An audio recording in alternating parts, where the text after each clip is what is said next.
FYN virtual learning series session on Normalish, adapting to our new realities. I'd like to start today's session by giving you greetings from Ottawa, which is the traditional territory, the traditional unceded territory of the Algonquin people. I'd also like to recognize that many of you are participating from other traditional territories all over the country. Today is September 15th, and as I mentioned as well, September 13th marked the 13th anniversary of the United Nations Declaration on the Rights of Indigenous Peoples. We'll add a link in the chat if you'd like to sort of explore that further. But it was adopted by the General Assembly of the United Nations on Thursday, the 13th of September in 2007. Alors, merci à tout le monde pour nous joindre aujourd'hui. Et puis, aujourd'hui, on va discuter de s'adapter à nos nouvelles réalités. Alors, on a Erika StevensRennie, Steph Percival et puis Sarah Manayan qui nous joint aujourd'hui pour discuter de cela. Et je veux mentionner qu'il représente FlexGC, qui est une initiative qui a commencé au début de COVID. Et puis, on va discuter de cela aujourd'hui. Et c'est la première session dans le cadre de cette série de sessions avec FlexGC. So today we'll be discussing Normalish, so adapting to our new realities. And so we have Erika StevensRennie, Steph Percival, and Sarah Manayan joining us today. I'll act as a bit of a moderator and kind of talk after every couple slides, just to give a bit of a summary of what was being discussed in French. Et je veux mentionner aussi que vous pouvez donner vos questions en utilisant la fonction questions et réponses sur la fonction Zoom. Et puis aussi utiliser le chat pour les questions en anglais ou en français. So during the session, you'll be able to pose questions using the Q&A function as part of Zoom. So depending on the device you're logging in from, this should be at the bottom of your screen and have a little box that says Q&A. You can also provide questions in the chat as well. And I see we have people joining us from across Canada, which is awesome. And so at this point, I will turn it over to Erika and Steph and Sarah to get us started with this session on Normalish, adapting to our new realities. Alors, merci beaucoup. Et puis, c'est à vous, Steph, Erika et Sarah. Merci. Thanks, Josh. Steph, do you want to do your introduction first, and then I'll do mine next, and then jump into the deck? Yeah, that sounds good. Thanks, Erika. So I am Steph Percival. I am a free agent, and I've been in the public service for over 10 years. And right now I'm a senior advisor at Oak Row. And then in my home life, I am a big book nerd and a board gamer, and I have a 2-year-old son, so that keeps me on my toes. And I co-founded FlexGC with a group of magnificent people because I felt like there was a gap in our system in terms of providing real, like, human-centered support and real honest and raw conversation. And that's what I'm really excited to bring to you every time we come out and talk to you. So I'm looking forward to this session. Thanks, Steph. My name is Erika StevensRennie. I'm also a free agent in the Public Service of Canada, and have been a public servant for also about 10 years. I'm currently, my job is working at the Canada School of the Public Service.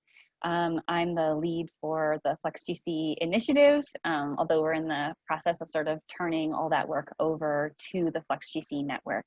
And in my personal life, I do a lot of like biking, hiking, outdoor stuff. I also have 2 kiddos aged 7 and 4 who are now thankfully back in school. And yeah, for me, like Steph, I noticed a gap, but I'll also say very personally, I was at the time living in 850 square feet, a 2-bedroom condo in downtown Vancouver with my husband and 2 kids. And when we lost childcare and school, and all of a sudden my husband and I were both working from home, really like felt the squeeze of what COVID was, and started connecting with others across the public service who were experiencing similar and different squeezes as well.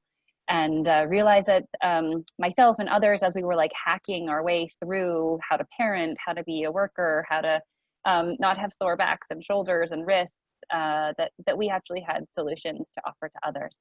So super pleased that we can chat with you today and share some of the things that we are doing for FlexGC, and then also tell you a little bit about this session, and then we'll kind of jump into the content as well. So Sarah, do you want to introduce yourself a little bit now, or maybe wait until we come closer in the presentation to your section?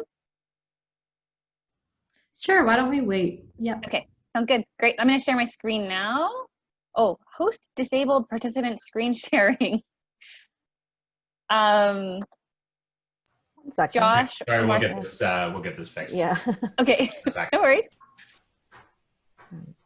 Well, maybe in the meantime, do you want me to jump in and do a little bit of Yeah, why don't you do that, Sarah? Sure, yeah. So my name is Sarah Minaya, and I am really excited to be with you all here today. There's so many really great initiatives happening with the FlexGC network, with FYN, and I come at this from a place of both a young person and a person who made a documentary a number of years ago and gave a TED Talk on compassion, but then also who's kind of seen this as a regular person in everyday life and been able to explore this topic more meaningfully in the downtime we've had throughout the pandemic. So I work at TBS in the Office of the Chief Information Officer on the accessibility file. And I'm really excited to share some of the lessons that I've encountered, and hopefully that'll help folks today too, as we talk about the new realities and the normal-ish pieces. I'll turn it back over. I see that the problem's been fixed, but I'll turn it back over to Steph and Erika. Awesome. Thank you. It's our first time doing this with FYN on Zoom. Last time we were using MS Teams. So I will jump into it. So FlexGC is a grassroots network of public servants from all levels and departments who came together in the early days after the government issued the work from home order. And initially that came via Twitter direct messaging, and then we started meeting. Our network consists of people who have a whole host of experience with remote and flexible work, and who wanted to support our colleagues in a time of really deep uncertainty and anxiety. So this spring, as Steph was mentioning, we were motivated by a gap that we saw in the system. Public servants were beginning to try to work from home in the midst of a global pandemic without adequate equipment, while they were supposed to be more responsible for more caregiving responsibilities at home. They had questions about how to set up a solid home office, how to establish positive distributed team culture, how to figure out tools and technology, manage their mental health, and balance getting their jobs done too. So we wanted to help, and FlexGC's network basically exists to provide a platform for public servants to share their knowledge and skills with their peers. So we use a human-centered approach to developing and delivering timely content for our colleagues. And our key message really has always been, we're here for you, we're in this together. That was true in April, and it's true now, so that's why we're continuing our work. Before we go too much further, we're going to pause for just a quick reflective exercise. We have a couple of these throughout the session today. So grab a pen and paper if you like, or you can write your answer in the chat box.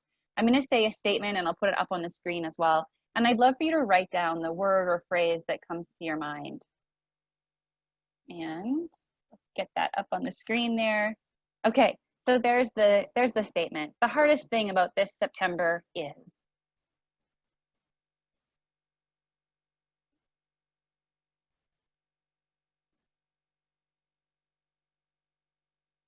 So seeing lots of answers come in, not knowing what will happen. We've heard from others about anxiety and stress about school. Some people are changing jobs. Some people have stress about, all the word people are using the word normal to describe this, and lots of people are feeling like this isn't normal yet. So FlexGC is continuing its work this fall because we know that we are not yet through the transition to remote and flexible work. And in fact, to hear some people say, there's more uncertainty now about the 699 leave code and whether you can take it. It feels like we're ramping up. into September, and we don't necessarily feel ready for that. So we're going to explore some of that. So that's why we're collaborating with FYN on this series. There's 7 parts. We're exploring a whole bunch of different aspects about what it means to go back to work. So everything from mental health and empathy to setting yourself up for success and productivity, what else? Healthy distributed teams and the future of work. So I put up there sort of all of the different sessions that are running between now and the end of October. Finn, if you want to put in the link how people can register for the rest of those sessions, that would be great if you can pop that into the chat. So ideally, after each session, you'll leave feeling like you have some additional tools, practices that you can use every day to improve your well-being in this time of uncertainty. So we're aware that for some of you, going back to work means actually going back to the office, and that'll look quite different due to the variety of COVID-19 protocols in place. Others have decided to stay remote and are just now grappling with developing a solid home office setup. If you chimed in, if you were sort of on the call earlier, you heard some of us talking about how fatiguing it is to work at the dining room table as your office. So we know that we can't and we won't go back to the way it was. And that comes with all kinds of feelings and thoughts that can really be overwhelming. We want to hear from you at FlexGC. In each session, we'll be using the chat to engage. We are also happy to connect one-on-one and one to your team so we can do presentations that are tailored to fit your team's needs, and really happy to meet any remote work needs that you have. Before we jump into the rest of the session, we're going to do one more exercise, and I don't have a slide for this one, but this time the question that I'd like you to think about, and again, put in the chat or mark in your notepad, is the thing I like most about remote work is. And I'll just give you another minute before we jump into the next part of the session, which Steph is going to handle, called Normal-ish.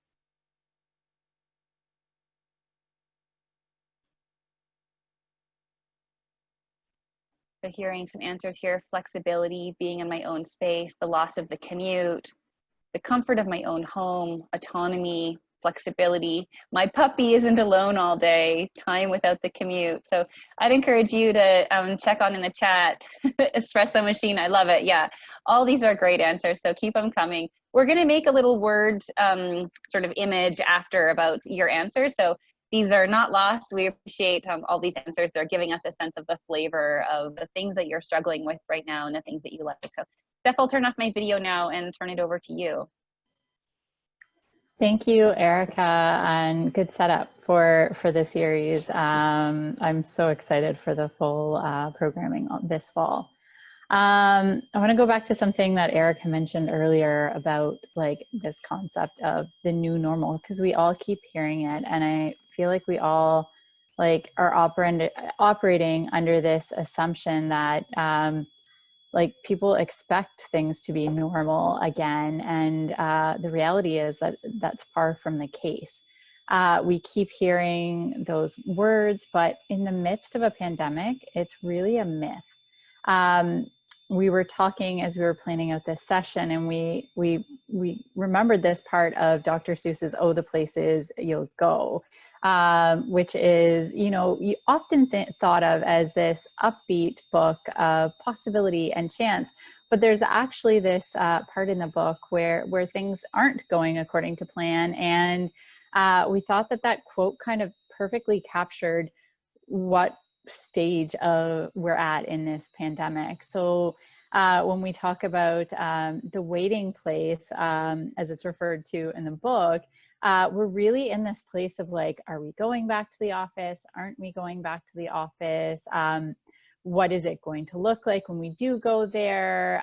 If I'm allowed to work remotely, how often will I be allowed to work remotely? Will my kids get to go to school every week, or won't they? And it's just a really tough place to be at. And for those of us, when we do move back to the office, like it's going to look radically different. Like the new office, it involves face masks and unidirectional hallways. It involves single or double occupancy elevators, reduced occupancy boardrooms, limited time in shared or communal spaces, queues potentially to get into the building, and signs. I don't know if you've been in a building yet, but there are so many signs, and it's a lot to take in, and it's a very different environment. And then you layer that on top of the fact that we're all living in parallel and very different realities.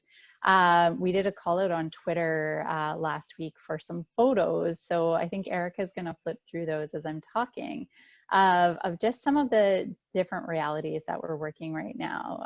And this is our own Paul Keller from the FlexGC network, who's apparently has the best Facebook profile picture ever. But the fact is that some of us are working with kids underfoot. And at the same time, others are at home feeling isolated and alone. Some of us have homes with yards and space to move about, and others are in cramped living quarters. Some of us are sending or have sent kids back to school or daycare, and other people are going to choose not to for the foreseeable future.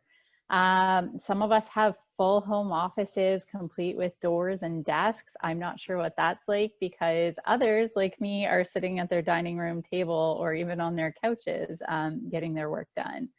And then some of us have found a lot of joy in taking up new hobbies. I think about sourdough starters, or work from home, like, or yoga or camping, and working while camping. So some of us we're all in these spaces of very different realities. Some of us are finding the joy in the working from home life, and others really miss like the routine of going into an office or going to an exercise class at their favorite gym. So we're just all dealing with very different situations. And I think the one thing that we all have in common right now is that we all are experiencing probably unprecedented levels of anxiety and stress and just absolute uncertainty. So that's why we wanted to focus this first session of the series on talking about Normalish and how we can adapt to these new realities. And how we can help ourselves and each other through this time. So I'll talk a little bit about day 2, because as we were planning this series, we were really thinking about what it means to be living through this time. And there was a recent podcast by Brene Brown. She has a series called Unlocking Us, and she did an episode on what she calls day 2.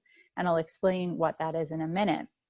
But as we were listening to it, we kind of had this eureka moment of when Brene is talking about day 2, that's exactly what we mean when we say we're living in this normal-ish time, because we're nowhere near normal, and that's just not in our future. So how do we get used to this kind of like messy middle part? So when the pandemic started and really started impacting us here in Canada in March, it was our first time for a lot of things. Like, it was our first time working remotely. It was, for a lot of us, our first time using virtual tools, or at least using them in a new way. It was our first time sharing potentially workspaces with partners, or trying to work from home alone all day, every day. For our first time living through a pandemic of this magnitude in Canada. And then it was our first time like living through a lockdown, and that's a lot for your mind and your body to be processing all at once. So a lot of anxiety and loss of control has come with all of this, and we're still living with those feelings.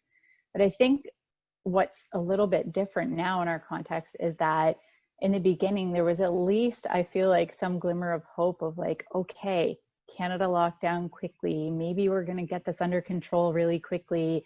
And we won't have to worry about this after the next couple of months, or, summer was coming. So at least the nice weather would be here and we'd be able to get outside.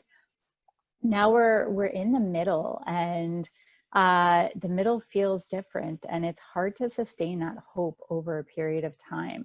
I feel like it's even harder to sustain that hope when you also consider the other events that have happened this year.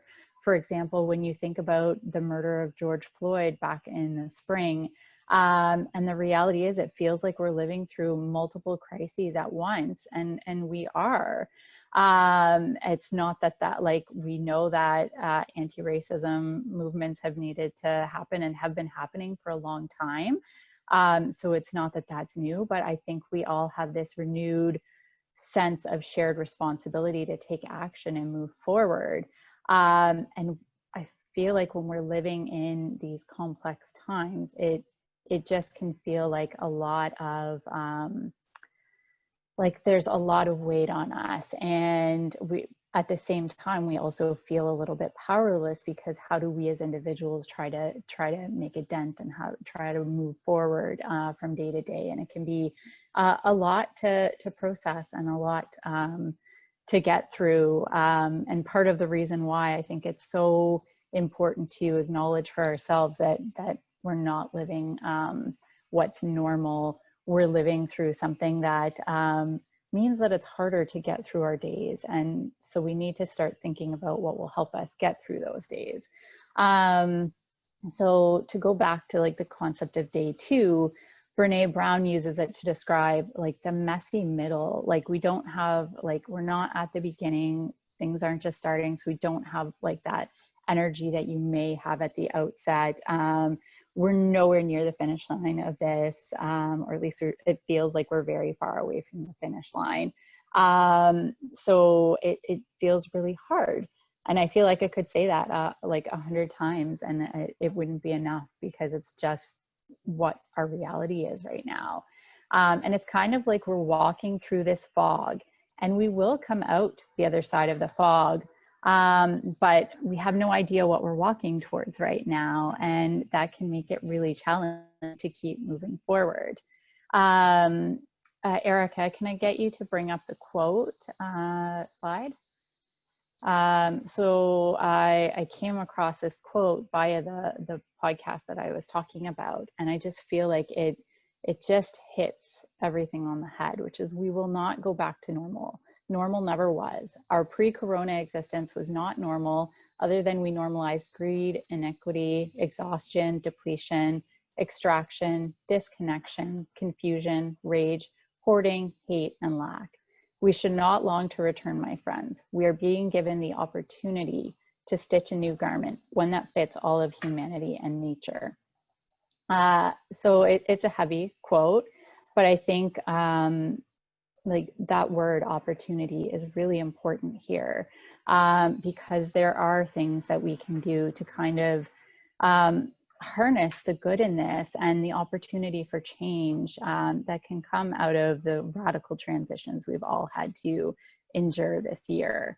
And that's why we wanted to invite Sarah here to talk with us today, because I think that empathy and compassion, which is what she's going to talk to you about, are key ways that we can keep moving forward, especially when we don't know what we're moving towards. So with that, I'll introduce Sarah and ask her to come back and speak. Oh yeah. I'll just take a minute to provide a bit of a summary in French. Yes, please. Alors, on a mentionné que au début du pandémie, je pense qu'on pensait que c'était assez immédiat, qu'on retournera au normal, on retournera au lieu de travail. Et puis, on a vu durant ces derniers 6 mois que ce n'est pas le cas. Et puis, avec FlexGC et puis leur événement aux prochaines 6 à 8 semaines, on va voir comme les façons dont on ne devrait pas retourner à un normal, parce que ça, c'est notre nouvelle normale. C'est de travailler de la maison, de peut-être... si on retourne au lieu de travail, ça ne va pas être le même que c'était mars le 10. Ça va être complètement différent. Et puis, on va voir durant cet événement qu'il y a des façons que c'est une opportunité de voir comment on peut avancer comme un fonctionnaire public, et puis de voir comment vous pouvez avancer votre carrière et puis vos initiatives dans ce sens virtuellement. Okay, so with that, I'll turn it back to you, Steph, and to Sarah.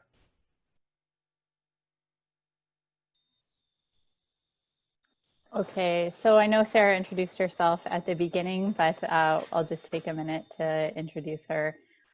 So Sarah works for the Office of the Chief Information Officer at TBS, in her day job working on accessible technologies, which is a really fascinating and important subject area.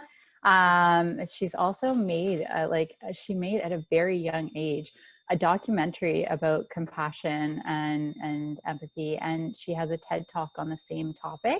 We'll share those in our resources at the end of the session, but I'll turn it over to you, Sarah, because I want to hear what you have to say today. Thank you very much, Steph, and thank you to both FlexGC and the network for having me. Je vais essayer de parler en français un peu aussi, alors qu'on peut avoir un peu de bilinguisme dans la présentation, mais je vais tromper mes mots à quelque part parce que j'ai pratiqué principalement en anglais.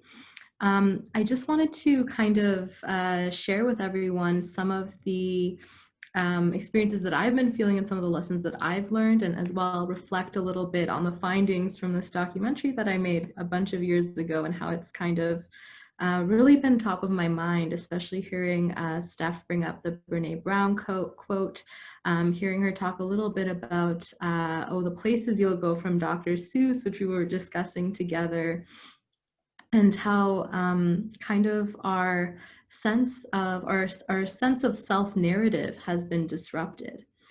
And that's really what I want to talk to you about today, is that we're adjusting to this, or the topic of this session is normal-ish, adjusting to a new reality, right? Without there being a sense that we had a normal, or that there will be a normal going forward. And that leaves us kind of in this state of flux. We're going through collectively a historic phenomena, and every one of us is reacting to it differently, coming from different places. A couple weeks ago, we actually had brought a mental health professional into our work to kind of discuss how to adjust to working from home and all the different pressures that we are facing. And she was saying how it's very, very common to experience heightened anxiety during these times, as I'm sure we're all noticing and we're reading about or hearing about. And at the same time, we're being asked to put our best foot forward at work and to kind of bring our A game and surmount these les défis qu'on face. So it kind of really does bring it back to Dr. Seuss, right? He wrote a great book about navigating life, how it has so many hills and valleys. I think something that for me stands out is how do we recreate that self-narrative? How do we take back a little bit of control and kind of find our direction amidst all of this seeming unknown and uncertainty? So this requires a tremendous amount of empathy for the self and empathy for the other. So about 10 years ago, as it was mentioned, I produced a documentary and presented a TED Talk.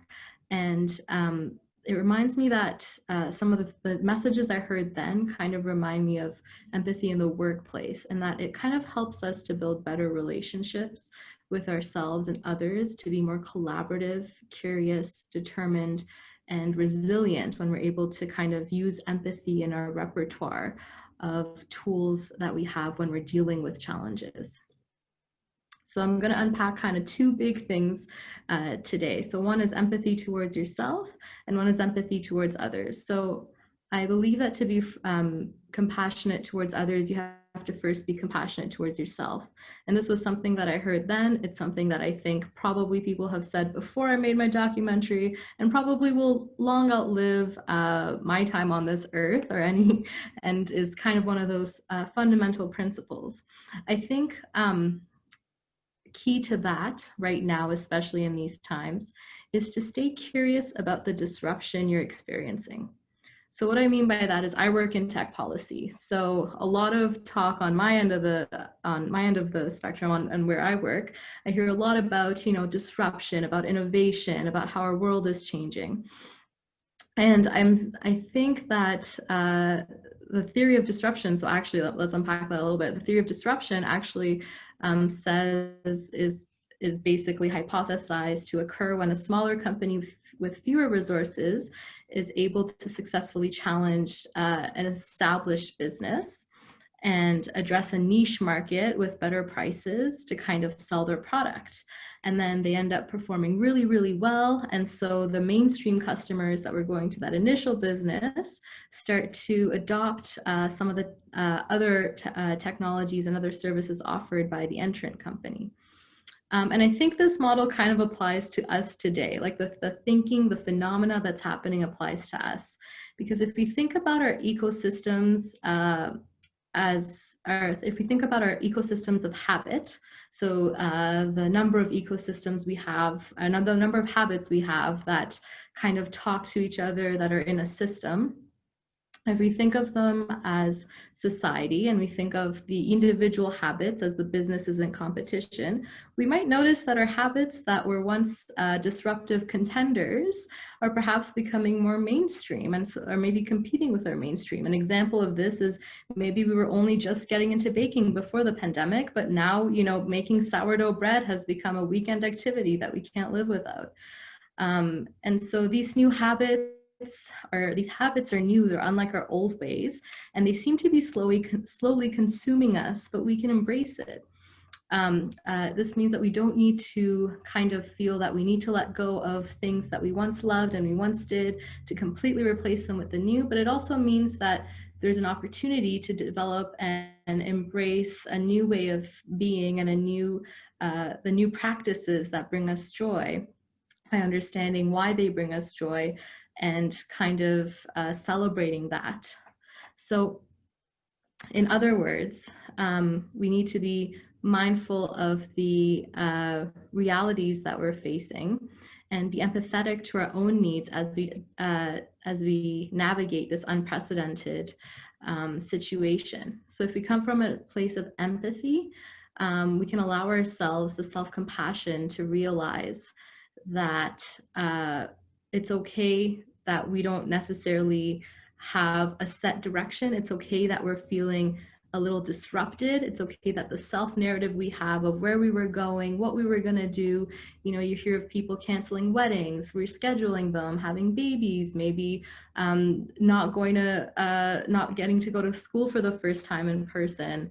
You know, kids not being able to see their friends. It's okay that these things are happening. It's okay that that narrative that we were so accustomed to and we had imagined and visualized has kind of been disrupted, because out of this disruption can be a lot of room for growth and a lot of new experiences. So what are some tips for handling the disruption we may be experiencing? What are some ways that we can highlight self-empathy? So I'm going to share with you 3 tips for self-empathy. So the first one is embrace doing nothing. So when I was a kid, I had a lot of thinking time. And I was actually listening to this podcast by Michelle Obama, and she was mentioning how she too had a lot of thinking time, and there was no need to for her, like, because, you know, they didn't have all these technologies. So right now when I have downtime, I may find myself scrolling Twitter, scrolling Instagram, scrolling Pinterest or the news. But back then, none of that was like readily available at my hands. So I just spent time thinking and reflecting, and I loved it because it allowed me to flex my imagination, to find inspiration in the everyday and in my surroundings, and to think about how I wanted to contribute to my life, what I valued, and how I wanted to handle challenges more creatively. So I think it really helped me also think about how I wanted to kind of contribute to making the world a better place, because I had time to just sit and reflect. So it kind of, I think it helps me understand, like, embracing doing nothing can help us understand the value of our own humanness and the value of all of the intricacies of our own personal beings and our experiences as we're going through life. So that's tip number 1. Tip number 2 is to think outside of the box. And so this kind of seems a little weird, I think, when we're thinking about self-compassion, when you first hear it. But what I mean by think outside the box is to think about the challenges that are before you and to reframe them as opportunities. So as my DG says to me, with great intention, he says, life happens. So I was explaining to him how this summer I was like, you know, my partner and I, we were running around the city. We were trying to find ACs. They were all sold out. It was the middle of the heat wave. And I had spent 72 hours straight doing this on my birthday weekend. So it was not ideal, but I looked at it as an opportunity to learn about the technical side of AC, something which I know way too much about for my own good, to spend quality time with my partner, to work through challenges with them, to see how we both kind of collaborate in instances like that, to kind of take a step back and be grateful that we had the time and we had the financial means to go around the city and kind of scope out all these different ACs and figure out what worked for our situation. And then also it helped me to realize a key boundary for me, which is when the temperature is extremely hot or extremely cold, it's very difficult for me to work. Like I cannot concentrate and I cannot focus. So it just reminds me that maybe it's the expectations I have of myself in those situations need to be a little less. Like I won't be able to work at 100%. So that's kind of thinking outside of the box, is reframing those challenges before us as opportunities. The third thing I want to say is to embrace failure. So embrace failure in times of uncertainty. The lessons we learn from failure may help us reprioritize and establish better boundaries. So my favorite adage goes something along the lines of, there's no such thing as failure, only learning opportunities, which some of us might have heard before. So I would say that if there are things that you are feeling like are not going your way or that you need to let go of, you may be able to embrace that failure, because good lessons will come out of that. So for example, if there's something at work, like I know there's been times during 699 where I felt like I couldn't work to my full capacity. And my friends and I talk about this all the time, right? You're either like super swamped or you have like nothing to do, and you're like, where's the happy medium, right? And so on the days where you're like super swamped because it's like the first day back after having like a little bit of a lull time with really minimal work, you may feel like, oh, this is too much, like this is getting out of hand, right? Now suddenly you're working overtime a couple of days in a row and you're not able to like keep up that pace, obviously, right? So I think in that sense, like it's okay if things don't go well. It's okay if you don't get a tasking in, if you don't get something in on time, because it allows you to kind of revisit those boundaries and reprioritize. So maybe out of that comes a realization that you need to have a discussion with your manager about hiring more resources. Maybe you need to say no to something. Maybe you might need to change a timeline to fix a project to help make it better, to give it more time. Or maybe sometimes if you're in a leadership position, it means you need to slow down so your team can catch up with you. Because maybe they're not all there yet, right? You can go, if you want to go fast, you can go alone, but if you want to go with everyone, you have to kind of go together. I think there's a saying around that. So those are the three things. So just to recap, embrace doing nothing, think outside the box, embrace failure, and of course, all this under the banner of stay curious about the disruption you're experiencing. And these are all tools to be self-compassionate, to allow ourselves to experience the fullness of our humanity when we're in the work environment, especially under these times. Now to talk real quick about relationships with others, I think the key here to be compassionate towards others, we really need to let our values guide us in times of uncertainty. During these unprecedented times, our relationships are all evolving. When we are empathetic towards others, we really help build that intimacy, which can be a powerful antidote to the feelings of stress, isolation, and overall like angst that we may be experiencing. So how do we continue to be empathetic towards others? So one, I would say be determined in the application of your empathy. So one thing I learned from the documentary is that it's not easy to be compassionate. And actually compassion and empathy are really easy when times are good, right? But it's when times are challenging, when we're not at our best, that they become really hard. They become harder tools to use. But it's during those times when we're not at our best and others are not at their best, that it means the most, because it helps build that connection with people. It helps build the relationships, that understanding. So I think that it's really easy to, it's really important to be determined in the application of our empathy, and to kind of recognize the gray areas that may exist, and to think about compassion as it's not about what's in it for us, but it's about what's in it for the other person. So the second thing, I think, for the second tip for being compassionate towards others, or the second thing to think about, not necessarily tip, would be to stay curious about others. A key way that we can cultivate empathy is by staying curious about why people are the way they are, why they come from that certain perspective that we may not understand. So for example, I know that a colleague in a past life, a colleague of mine and I disagreed on a certain way about a project, but to execute a project. And so I felt like maybe they didn't understand what the project's purpose was, but then I realized, oh no, it was me that didn't understand, because I took the time to kind of listen and check in with him and see where he was coming from and how he was experiencing this worldview, or where his views were coming from, and we were able to collaborate on a really great project, find a happy medium. And that brings me to the third point under the relationship banner, and that's accept that relationships change, and that even though we have relationships to the same people, they're not the same relationships over time. So Esther Perel, a really great relationship therapist and a kind of like a scholar about relationships, did a talk recently with CBC where she was saying that she's been in a relationship with her husband for 20 years, but she's been in about 12 different relationships with him.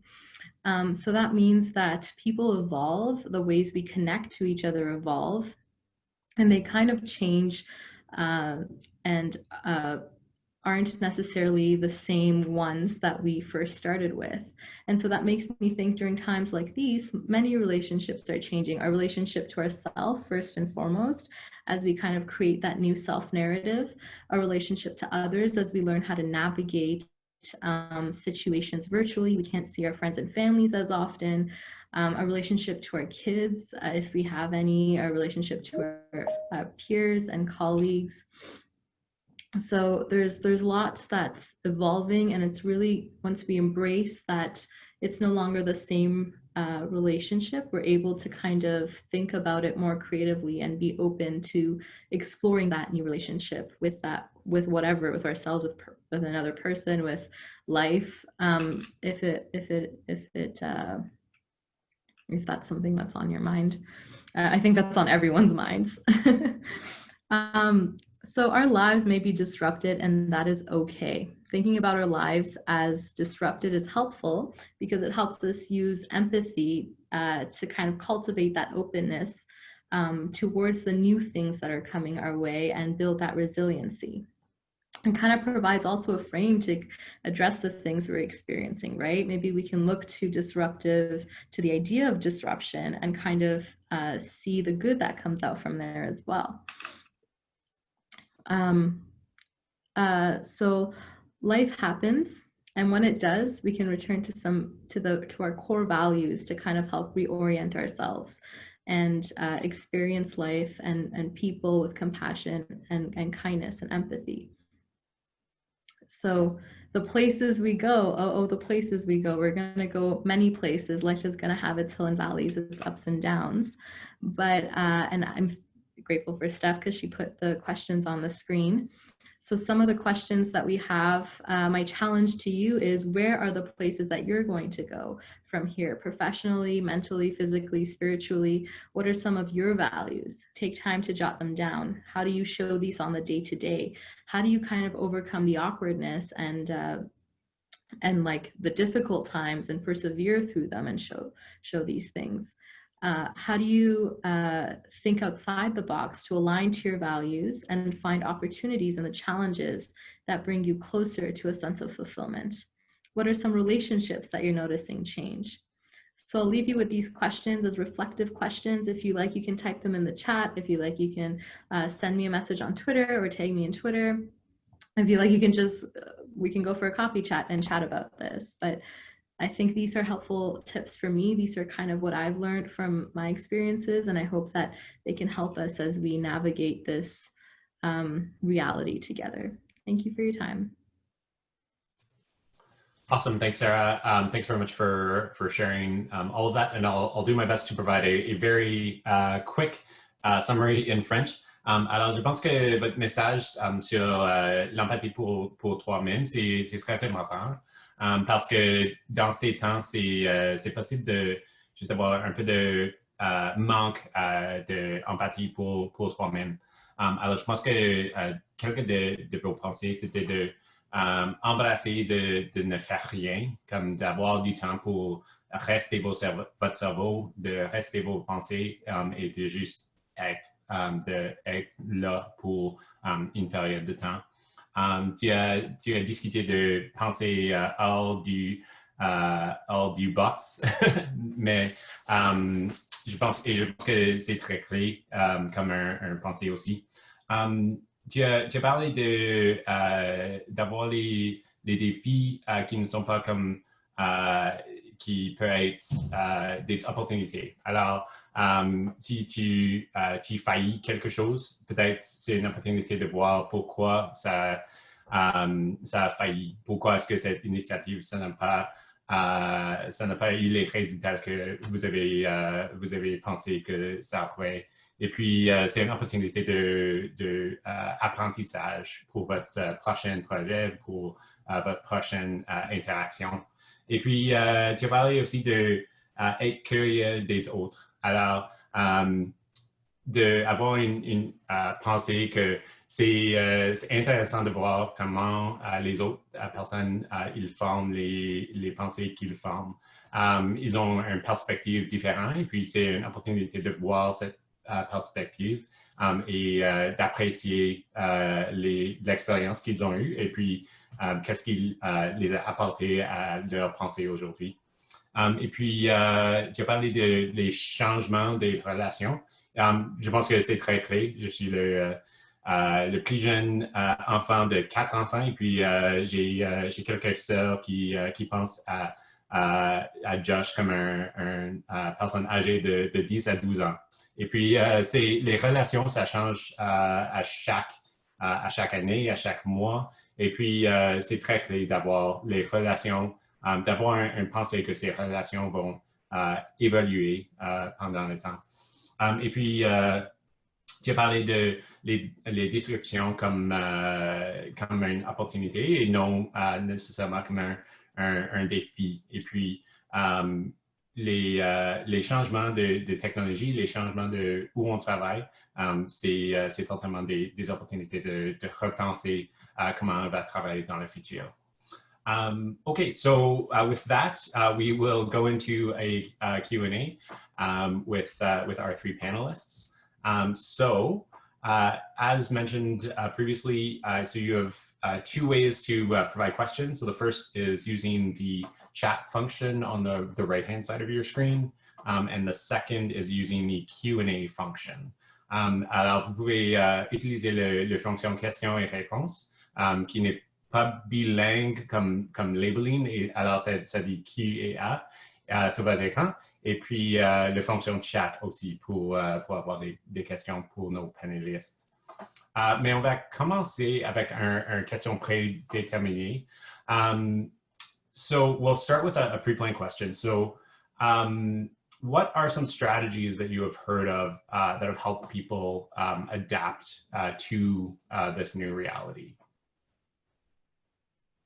I'll go first, Josh. And just a quick note, Steph's she was booted out of the Zoom. She's just on her way back in. So I think in terms of strategies, I think it's pretty personal. So there are some people, like individuals or families, where routine is really important.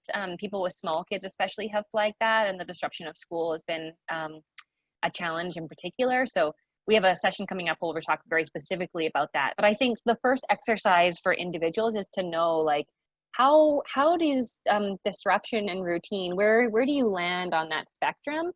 There are some people who are okay to go with the flow. So if you can recognize that that's who you are, then go with the flow. And if you're someone who needs routine, know that about yourself and try to create some routines. So I'll say for myself, partly because I have 2 young kids and partly because I like organization, that's who I am. So I have tried to create routines in the midst of not having a lot of routine. So I try and wake up at the same time. There's lots of evidence that that's good for your mental health. I try and do a little bit of a workout in the morning. Again, same there. Physical movement is a great way to combat anxiety. And then I schedule tasks. For me, I've always been sort of a productivity sort of tool enthusiast, and I've been finding it challenging to stay focused. And so I'm finding it the easiest way for me to stay productive is to actually outline my tasks the day before and then schedule them into my calendar. I know that's been working for others as well. So I'd be interested next in hearing from Sarah. Maybe you have some tips too, Josh, but also if others want to just know, what are the strategies you're using in the chat? I'd love to hear from some of you as well. So Sarah, over to you. Thanks, Erica. I think that, yeah, for me, I really love the scheduling things in your calendar and identifying all your tasks.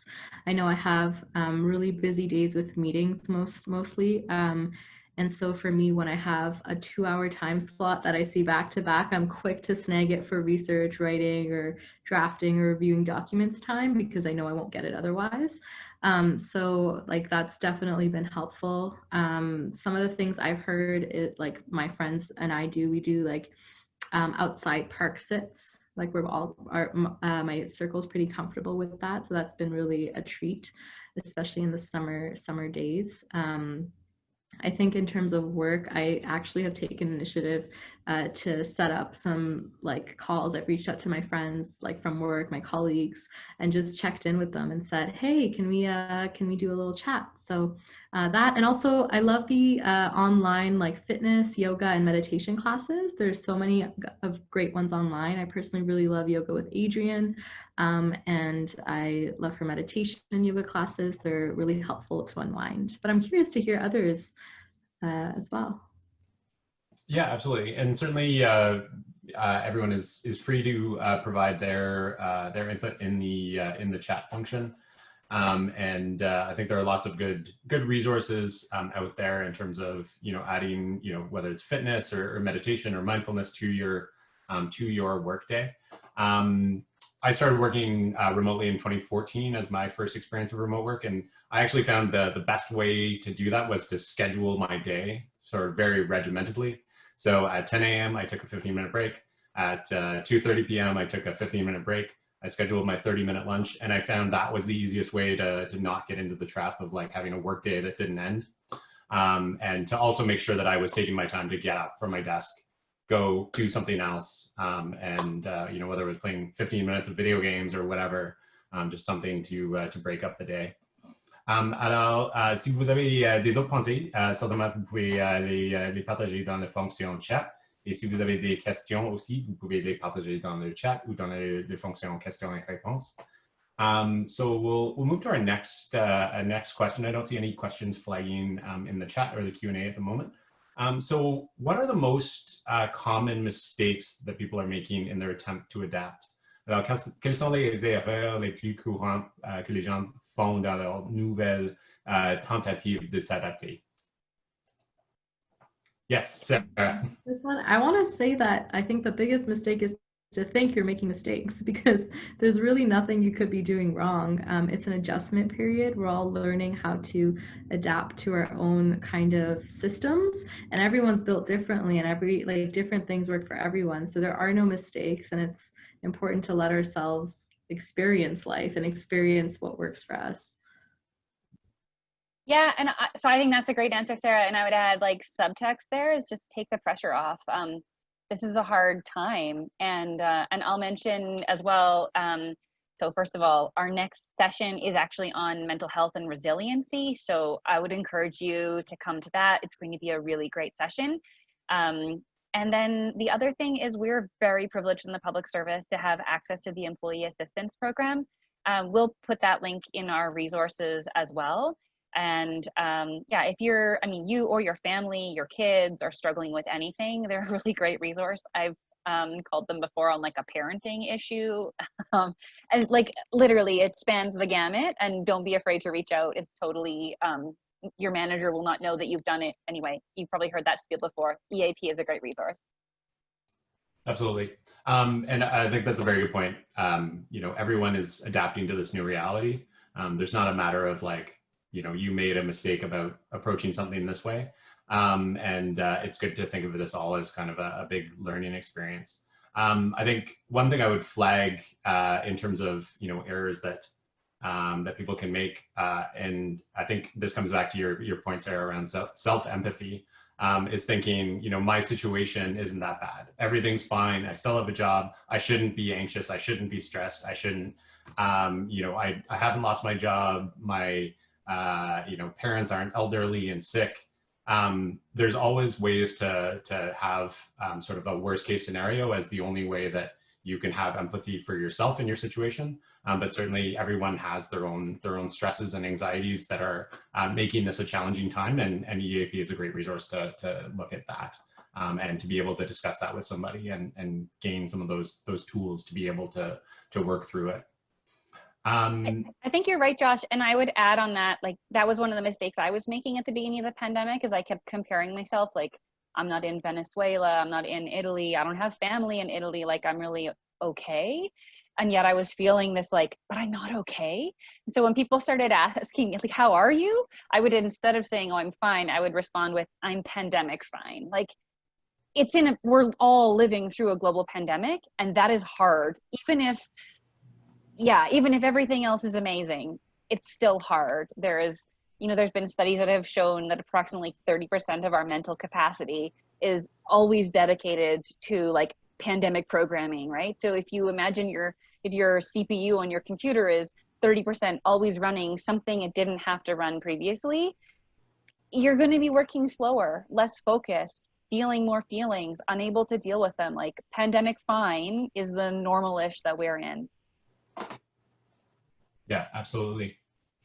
So I see we're getting towards the end of our time. So maybe as a final question to the two of you, how can people stay engaged with FlexGC going forward? So are there sort of ambassador programs? How do they get really, if they're, you know, passionate about this topic, or they think, you know, it'd be useful to discuss this in their work environment? How can they stay engaged with you beyond, of course, the various sessions that we have planned over the next 6 weeks? Yeah, I posted a resource document in the chat. I'll post it again. If you go to that document, you'll find our, like, sort of how to contact us. If others from FlexGC want to just put in our email address and Twitter, you can always catch us on Twitter. I think it's at FlexGCinfo or #FlexGC. And then, yeah, to Josh's point, we're entering a really exciting time of growth for FlexGC and recruiting to a whole bunch of different positions, including this like ambassador role. So if you don't have a lot of time to give, but you want to be a part of the FlexGC movement in government, we would really welcome you. You know, keep your eyes peeled to social media, GC Collab, and you know, as many advertisers everywhere we can. We'll be looking to fill some roles in our network. And if you know that you're interested, you can connect with us now as well. Awesome. That's great. Okay, so I think we are at the end of our time, so we will leave it there for today. But to mention that the links are in the chat for how to sign up for the future sessions, and we have a lot of interesting content that will be covered over the next 6 weeks with FlexGC. So I think this is a very, very important topic as we get into fall and we get into, you know, a lot of new changes, kids going back to school, if you have kids. Potentially people, you know, returning to the office or not returning to the office long term, I think this is a great time for us to sort of highlight some of these ways that you can be, you know, productive, but also, you know, keep track of your own mental health and wellness over the next period of time as we deal with this COVID pandemic environment. Alors merci beaucoup à Erika et puis à Sarah et puis à Steph qui a été un peu perdu, mais c'est bon, on a apprécié ses contributions. So thanks very much to Erika and Sarah and Steph for joining us today. And thank you to all of you for joining us from across Canada and sharing your thoughts.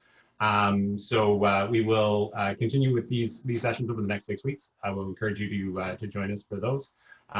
But for today, thanks very much from the FYN Virtual Learning Series. Alors, merci à tous nos participants pour la série d'apprentissage virtuel du réseau des jeunes fonctionnaires fédéraux et de FlexGC. So thanks very much, everyone, and have a great day. Thanks, everyone. Bye. Bye.